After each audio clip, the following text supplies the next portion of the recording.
Welcome and hi from the Gold Coast, Queensland, Australia, hence the accent, okay? So bear with me. If my accent becomes hard to understand, just tell me. I'll do my best to talk slower.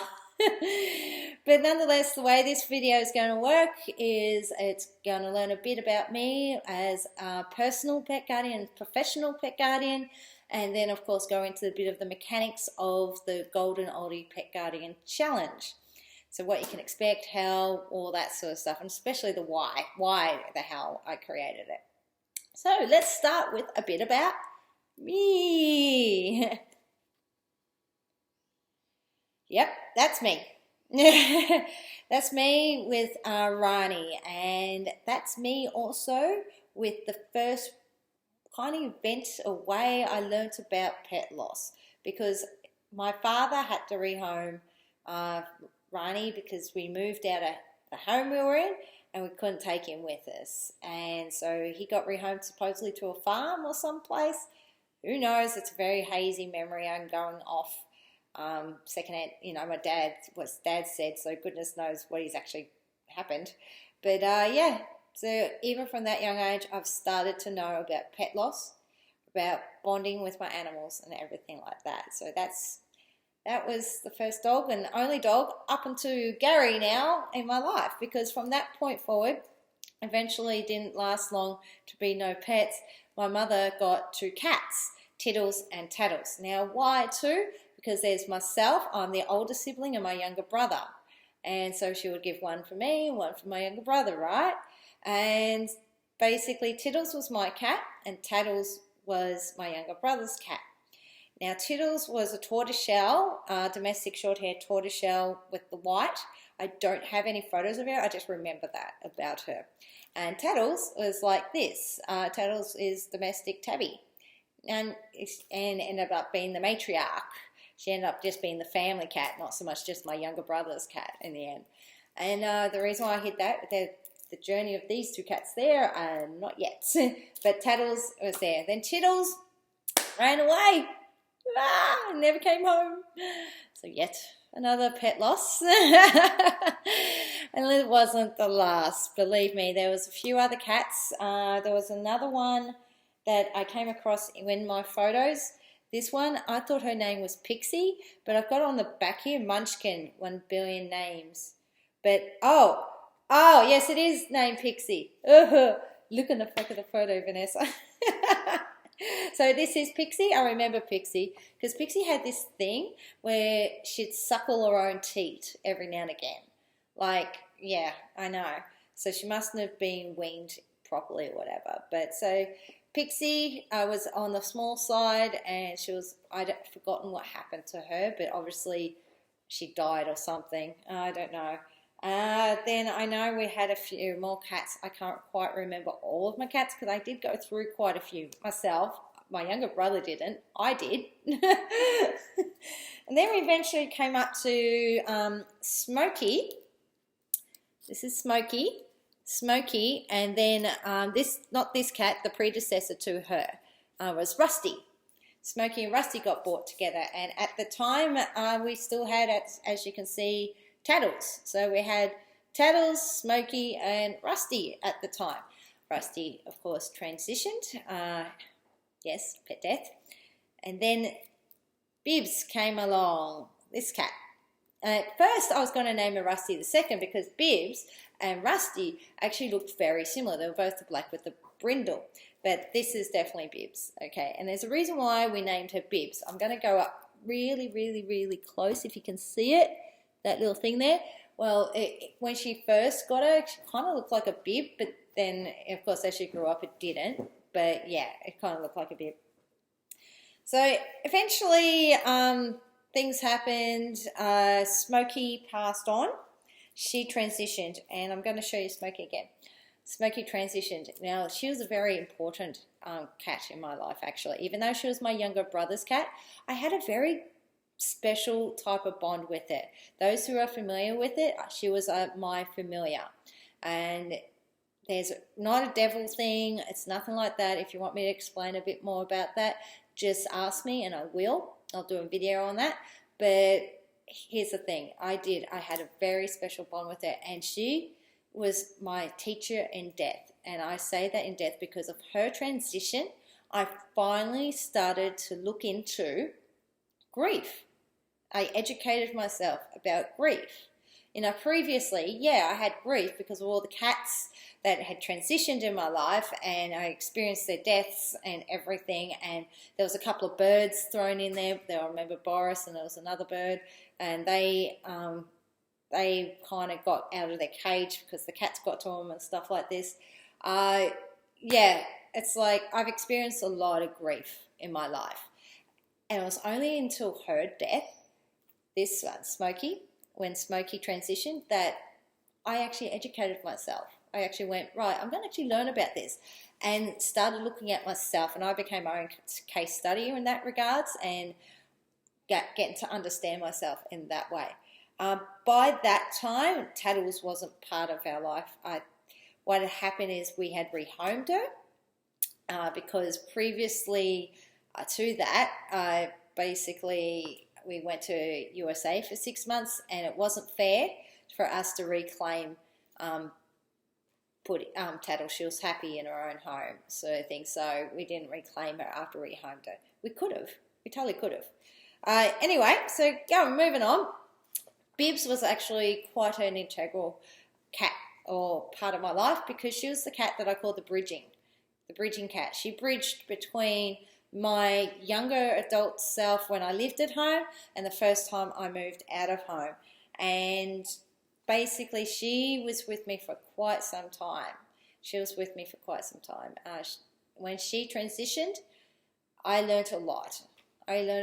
Thanks to her. And she was the first cat I actually owned. I was fully 100% financially and everything responsible for. Well, the previous cats, yes, I learnt about cat ownership, cleaning killers, feeding them and all this sort of stuff, but I never really took care of their vet bills or anything like this. But Bibs, I was 100% responsible for. And she ended up dying because of a lymphoma, so a cancer, and I can go into that story as well, not so much about the cancer, there's an interesting twist on that one. So she ended up transitioning, and I didn't actually have an animal in my life for quite some time. Now, while saying that, Putty, these are the two of them. I was living in Surface Paradise at the time, so you can see Bibs was in the pot plant there, and Putty, this is his thing. He loved to be on there, and he was fine. He never jumped off. He was safe as houses, and he was lovely. But we called him Darth Cat because my flatmate had convinced me for us to adopt him at the time, and we called him Darth Cat because he had this breathing difficulty. You could hear him breathe. And my flatmate was into Star Wars and the Sith and all that sort of stuff, so we called him Darth Putty, Sith Cat, all that sort of stuff, and he was lovely. I loved him, but this is the thing. My flatmate ended up moving out and ended up dumping him with me. My flatmate knew I wouldn't just get rid of him. It's Putty. Even though he wasn't my cat and I didn't have the biggest, closest relationship with him, I still looked after him and his journey with me was an eye-opener. Thanks to him, I learnt about diabetes and the upkeep with that and can understand about that. Both Putty and Bibs, both these two lived quite old ages. He was 16, I think she was 15, if I'm remembering correctly. And Tattles too, but this is the thing, I don't class Tattles as the other senior cat that I've known because I wasn't really responsible for her, but these two I was. These two are vitally important stories, and if you want me to go more into them, just tell me. So Putty and Bibs, tell the story about Putty and Bibs, or one or the other, whichever one. So Putty was around when I started fostering because here's the thing, I had Putty, but I'm just always been a multi-cat household sort of thing, I've always had multiple pets. So when Bibs transitioned, I didn't have a pet for a while because I was grieving.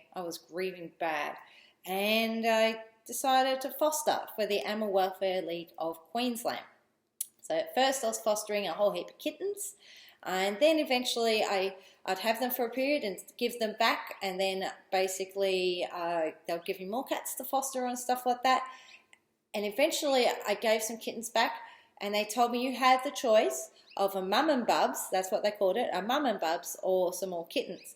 And I was all like, I'm up for the challenge. I've never been around a cat that's had kittens, because my mum always had cats that were desexed. Like, we always got female cats, and they were always desexed. So while they were kittens that we got, I never been around a mum and bubs. I never experienced that. So I went totally, and I learnt. And guess who was the mum? You won't guess. Okay, you won't guess, but it was Marnie. Oh boy, I chose the mum and bubs, and life hasn't been the same since, because if you look at my profile, I adopted Marnie eventually. Anyway, Marnie came into my life with her kittens. She had 4 kittens, and she was about two years of age by that time. So goodness knows how many kittens she actually had prior to that. It's just like, well, just blows my mind. But thanks to her, I learnt a lot about, how cats are with their kittens and everything, and watching her with the kittens and everything like that, because I was still suckling at her teat at the time, and then eventually got to a point where she had to tell them to stop, and it was actually quite wonderful to watch. She was quite vicious, but she needed to be, it's like tough love, baby, tough love.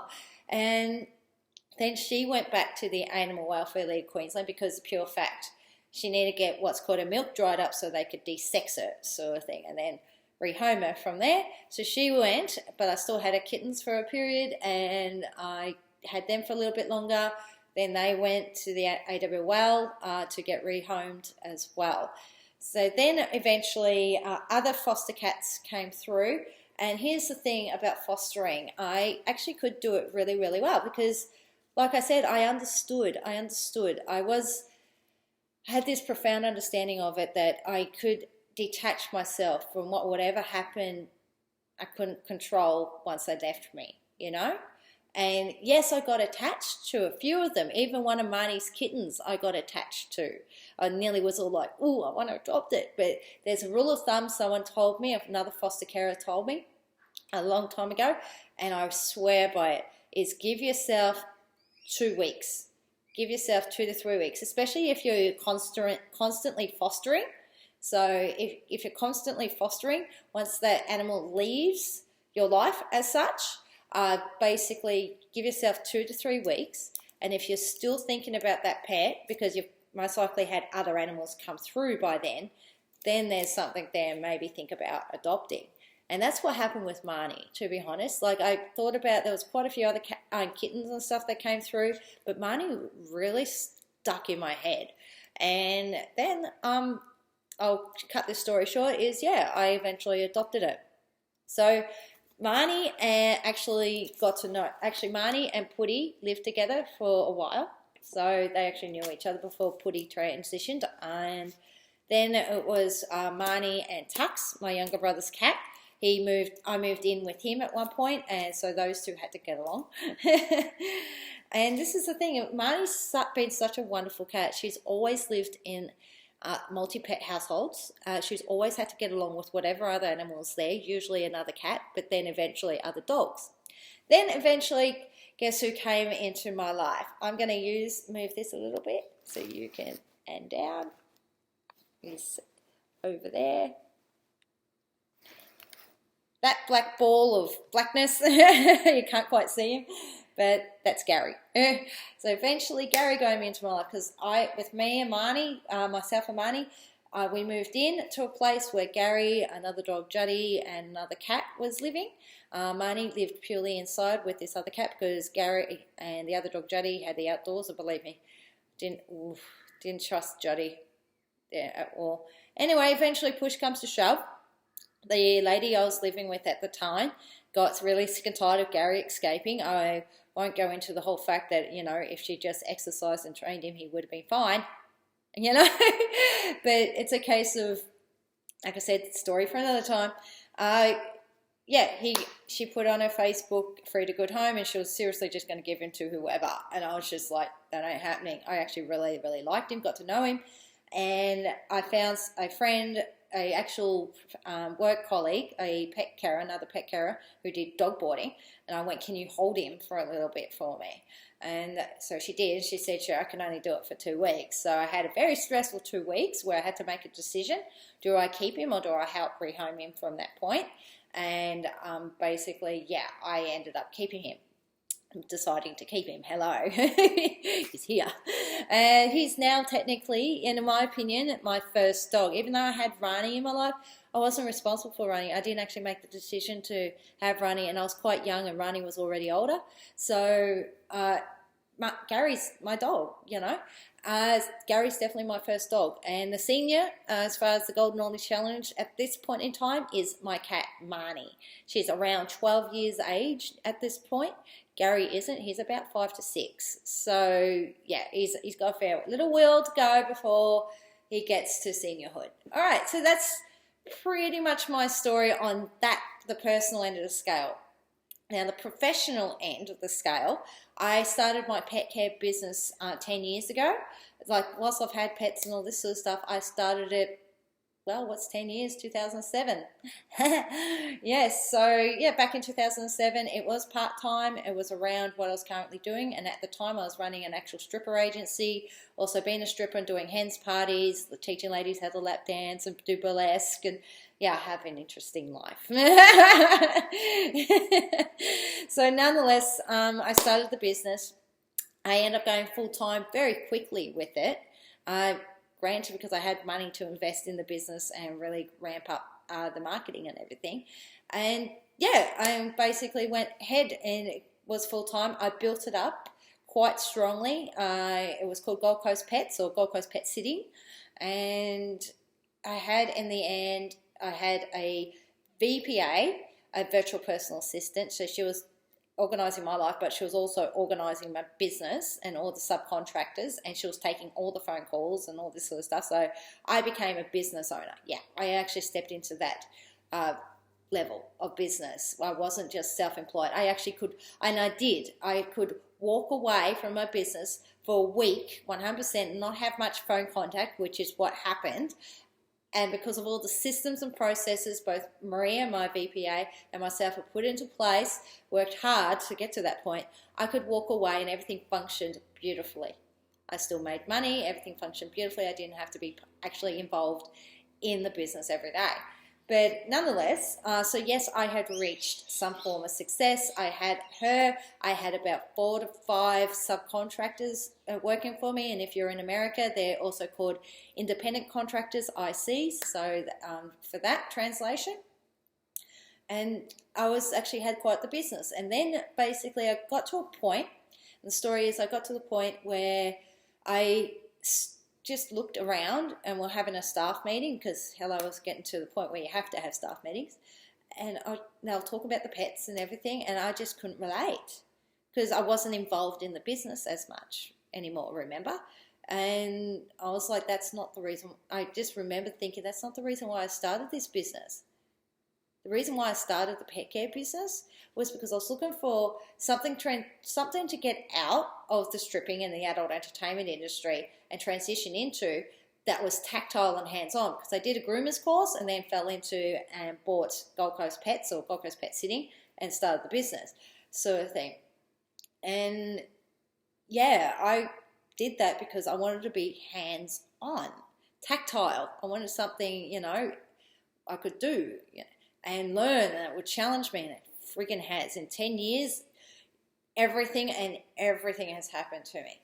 Now, on that point, I also can now relate to people who grieve for other people's pets, because as a professional, I have grieved for a couple of pets of my clients that have transitioned. Even now, I'm like, my first pet that really impacted me, and I was all like, fuck, I'm actually grieving for this animal, and it actually affects me. I don't know if you can see the change, but yeah, it's still to this day, is Daisy. She was a silky terrorist. Anyone who's been around silky terriers will know why I said silky terrorist, but she was darling. I loved her. even today, even now, still have good memories of it. And yeah, when I spent, the client was really beautiful, allowed me to spend a couple of hours with her before they took her to the vet and euthanized her. And even now, it's like, yeah, I get it, okay? And so she's not the only one. There's Sebastian, Sharpei. There's a few other dogs around. Tiger, the Stuffy, the white Stuffy. Love you, Tiger. Oh, so I get it. I get about the grief. I get it. How you never really get over it. And this is the other thing I've understood about grief is there's no getting over it. Okay, and if someone tells you to get over it, tell them that's not how grief works. It just becomes part of you. You just absorb it, and in my opinion, it really helps you grow your heart space. That's just me personally. So yes, I understand about the impact other people's pets, even though it might not be your own pet, other people's pets can have on you, sort of thing. So there's that. So there's the 10 years of that. I am a pet CPR and first aid instructor, so I know a lot about that. I know a lot about dog training because I've been mentored by many, many dog trainers over the years. I also know quite a bit about pet nutrition because I've educated myself. I fall on the raw feeding side of the scale, like I'd rather that. I'm not totally 100% supportive of vegan options for pets. Not totally convinced of it yet. I just think it's still too new. So I'm waiting. I'm just holding out for that. I'm just exploring it. Yes, I'm watching that space, but because there could be things to learn from that, definitely. But at the same time, I'm more into the raw and the holistic sort of aspects of pet care. Also, what else? Yes, I did training not too long ago as an end-of-life / death doula. So that is impacting this, of course, very much so. And then, of course, what else is in there? The pet tech, it's a case of, I think I'm pretty well-rounded and everything. And just the tantra, I'm going to touch on it because there is a bit of that in this because of pure fact. Personally, I think a lot of what the tantra gives us really helps. I didn't use it way back when Bibs transitioned and Putty transitioned and stuff like this. But in the now and the here and now, it's really helping me be a better pet parent for Marnie and Gary right in the here and now. So I'm going to share some tantric principles. So there's that because Tantra, the big thing it teaches is it's all about you first. Not about partners, and it's actually not about sex. It's about more sexual energies, to be honest. But yeah, it's a case of starts with you. Alrighty, so that's pretty much me. So a bit of all that, and all of that is impacting this 7-day challenge. This is me, all of me, and I've always had a soft spot for senior pets. They're just full of such wisdom. I just love them, love and adore them. And I love and adore the people who have senior pets because I understand. I totally get you, how difficult it can be at times and how much of a blessing it is to have these pets in our lives. Anyway, let's move on to now the mechanics, what I call the mechanics of the 7-day challenge. Now, the mechanics of the 7-day challenge is that this will be delivered like this in video format. There won't be any workbooks or worksheets at this point in time because this is the beta test. This is not going to be fancy. It's just going to be what it is, okay? But so I might eventually develop worksheets, workbooks, checklists, all that sort of stuff eventually. But for now, this is what it's going to be like, delivered in pre-recorded videos that I'll upload. And there will be 7 days. Now, what will that look like? Now, before we get to that, I want to step 2 steps backwards. Okay, first of all, yes, it'll all be delivered in video. Second of all, I would like for you to get to know what's called the self-coaching model, or CTFAR. So CTFAR stands for circumstance, thoughts, CT, F, feelings. A, actions, R, results. CTFAR. It's a self-coaching model. I'll put up information in the group for you to educate yourself about that, and that I would like for you to kind of use that for yourself whilst also going through the challenge. It's a good thing to have. It's a good skill to learn and know, and I learned that actually thanks to a Money Love program, and it's been beautiful every time I use it. I just go CTFAR, oh yeah, you know, powerful stuff. So there's that. I will put that in the group, that information. Also, like I said, pre-recorded videos. Spend some time listening to the pre-recorded video. Not every video is going to be as long as this one. Hopefully not. This one's just because it's a welcome video. It's covering a lot. So it's going for a while. But put at least half an hour aside to listen and watch the video, because I try and keep my videos short, but I want you to be able to listen and hear me and take notes and pause and stop and play and all this sort of stuff, if you know what I mean.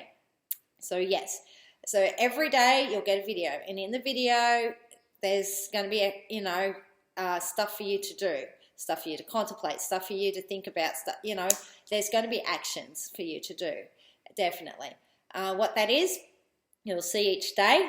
And basically what it will look like is day one is going to be the past, and they'll be focused on you, because here's the thing. Like I said in Tantra, everything starts with the you before you do partnering anything. Well, guess what? This is the Golden Oldie Challenge is about you and your pet, not as separate entities whilst also being together, okay? So there's always going to be one video based on you, as the human, as the person, and working on you, because that's vitally important. And then one about pets, okay, about your pet or pets or what have you. It'll be a pet thing. Okay, so day one will be what I call the past and you. Day two will be the past and pets. Day three will be the present and you. Day four will be the present and pets. Day five will be the future in you. Day 6 will be the future pets. Now, that's the general gist of it, okay? What that will look like, I know. You'll have to wait and watch and find out. This is not going to be a normal everyday challenge. Might be quite intense in parts, so please always do what you need to do to look after you at all points of your wellness. If you need to see some sort of professional or whatever sort of thing, feel free. I am available for support in this group. I'm also available over the phone, but that, of course, that's going to cost an investment of my time, because, yeah, the investment to have my time sort of thing. So, because that'll be like a one-on-one situation. I can hold your space. I am actually really good at it. I am really good at helping people with grief and everything like that. When I get in my zone, it's my zone of genius. It really is. Nonetheless, we'll get started. And so for today, well, the welcome video, all I want from you is to do that self-coaching. Read it, absorb it, take it on, see how you can use it over the next 7 days, and as well as do one little thing for me. Do what I did. Do a little welcome video if you can. Facebook Live, pre-recorded, whatever. But do a welcome video or post. Share about yourself, your journey as a pet person, where you're from, who is your senior pet right now, whatever you feel drawn to share with us at this present point in time. Do that. We want to get to know you, and I want to get to know you as well. So that's all you need to do today. And I'll talk to you in the next video, of course, which will be day 1. So otherwise, blessings. I'll talk soon.